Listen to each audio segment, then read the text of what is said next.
And currently 70% of our crops for food depend on pollination. And in the future, it is likely that we will need more pollinators to be pollinating the greenhouses.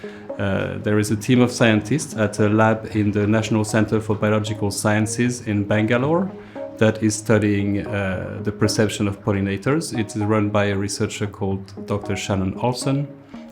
And this researcher invited me to work on the project as a designer to help them to design flowers that could seduce pollinators. The project Non-Flowers looks at trying to collaborate with pollinating insects.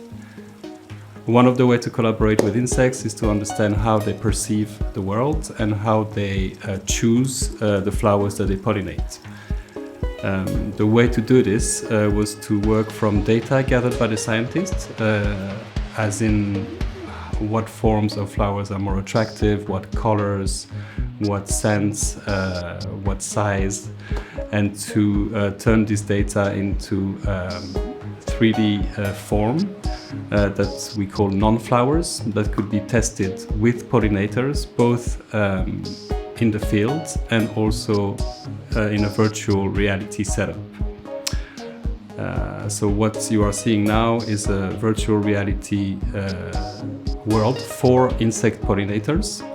And you see the different flowers that we are offering to the pollinators, and the path that the insects take shows us which flowers are more attractive. And from this, the scientists can infer what type of flowers should be put in greenhouses to attract flowers to pollinate. I was working in India and was very fascinated by the practice of wildlife photography. I was very surprised to hear that today a lot of wildlife photographers work with photographic traps, which are just left in the wild, and then they basically wait for the photos to be sent automatically to their inbox. And that sort of changed my perception, maybe romantic perception of the idea of being in the wild and taking photographs. And I was invited to participate in an exhibition about rewilding in the Design Museum in Ghent. And this research on wildlife photography seemed to me a relevant media to approach this question of rewilding. And the installation was called Safari Spectral. It was 2019 and took the form of a photographic tent, which was resembling the photographic tents that wildlife photographers build in the wild, which is a camouflage tent where you can be invisible in nature and wait for the species to appear and to take photos. And the project also addressed all the elements which make for me this wildlife photography practice beautiful beyond the image, which is being in nature, the patience, the waiting, trying to become invisible and to be in harmony with your environment. And so the exhibition Safari Spectral invited people to hide in this camouflage tent in the garden of the museum. And there was a camera which we built purposefully for the exhibition, which showed sometimes some images of wildlife, but very furtive and very fast. And I was interested in putting people in this mode of waiting, being patient and being frustrated. And in 2024, recently I was invited to have an exhibition in a gallery in Reykjavik called Listval. And for this project, I decided to continue working on wildlife photography, but to try to embody myself, the wildlife photographer, and go to a place which is a wetland, which is in the center of Reykjavik, but is a conservation area, and take photos of the wildlife there. But I was more interested about the way that I was very distracted when I was trying to take photos of wildlife, and constantly thinking about other things and being unable to focus basically on my project. And the series of work which I've presented in the exhibition are based on the photography that I took, but are also talking about this difficulty to focus on pure nature and to appreciate it when you have so many other concerns today, and particularly ecological concerns. In 2018, I was invited by curator Gediminas Urbonas and Nomeda Urbonas, who were organizing the Swamp Pavilion, which was an international pavilion gathering artists, researchers and designers working around the topic of swamps or wetlands or in different countries.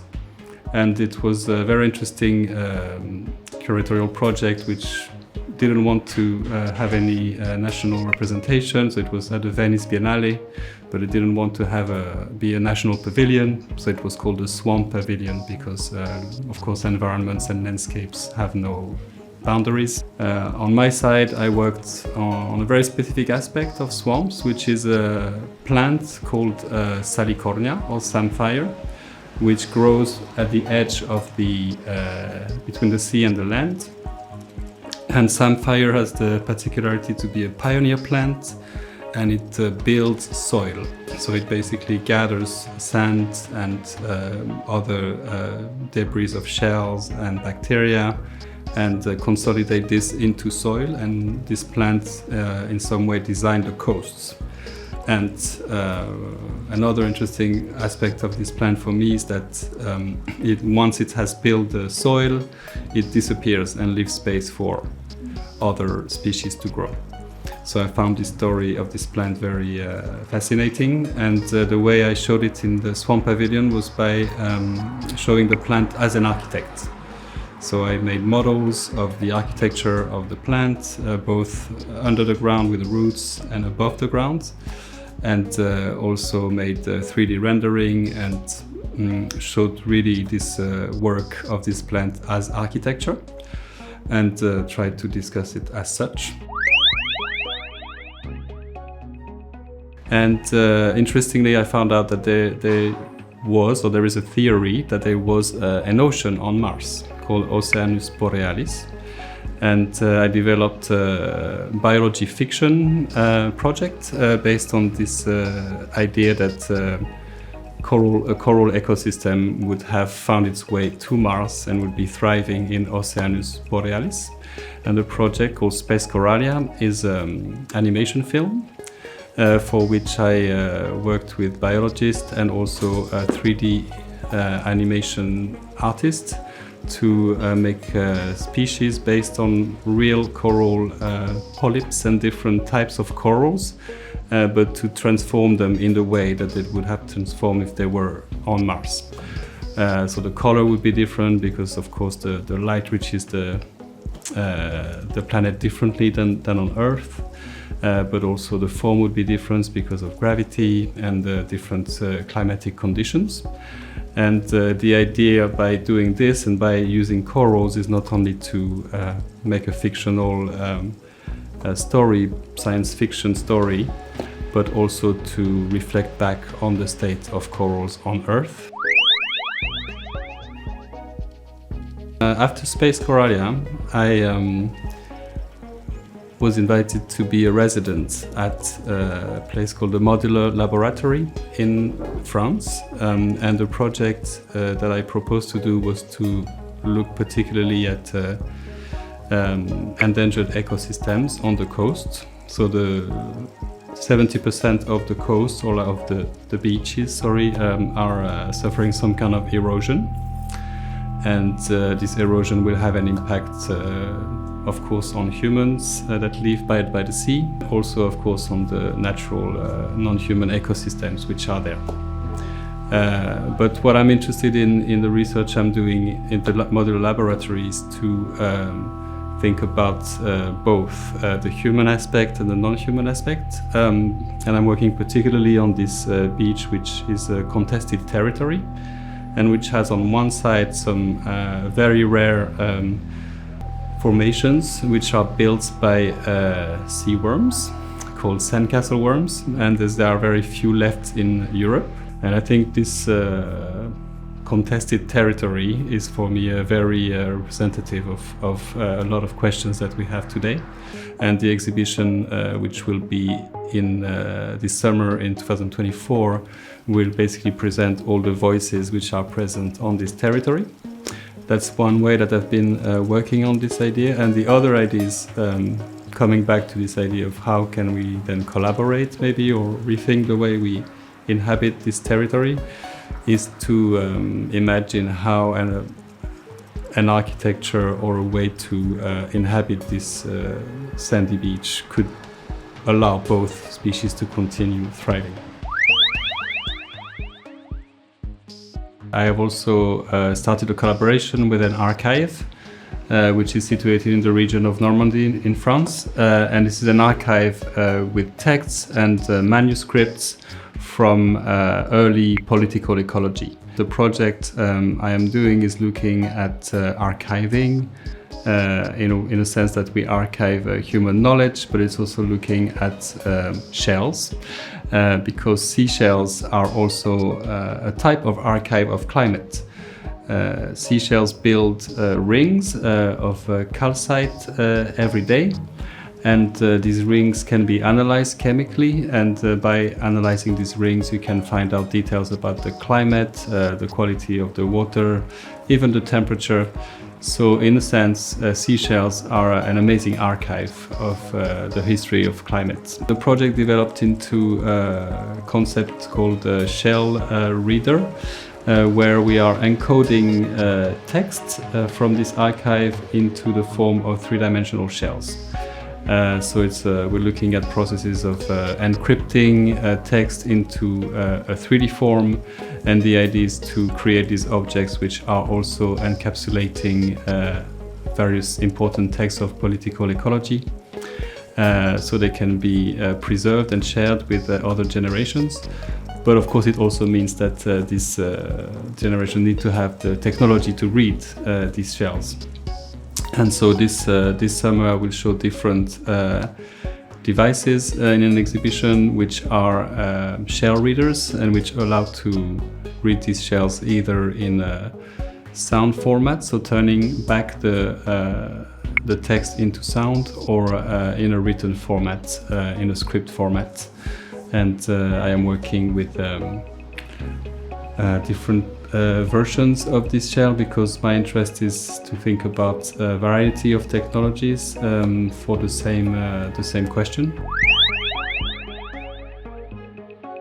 Since 2022, I am a fellow at Kingston University in London at the Stanley Picker Gallery. My research was looking at the state of river by the gallery, which is a chalk stream. So it's an urban river, and the chalk streams are very rare types of streams, mostly found in the UK and in France. And they are endangered today due to extraction of water for agriculture and industry, but also due to pollution by sewage. This change of water is of course changing the ecology. The project Haunted Ecologies is looking at the way we have been dealing with rivers in cities since the 19th century, and the way the human streams are meeting the natural streams. And one of the main reasons the rivers in the cities are dying is because we changed the path and made them straight to rationalize them and for construction.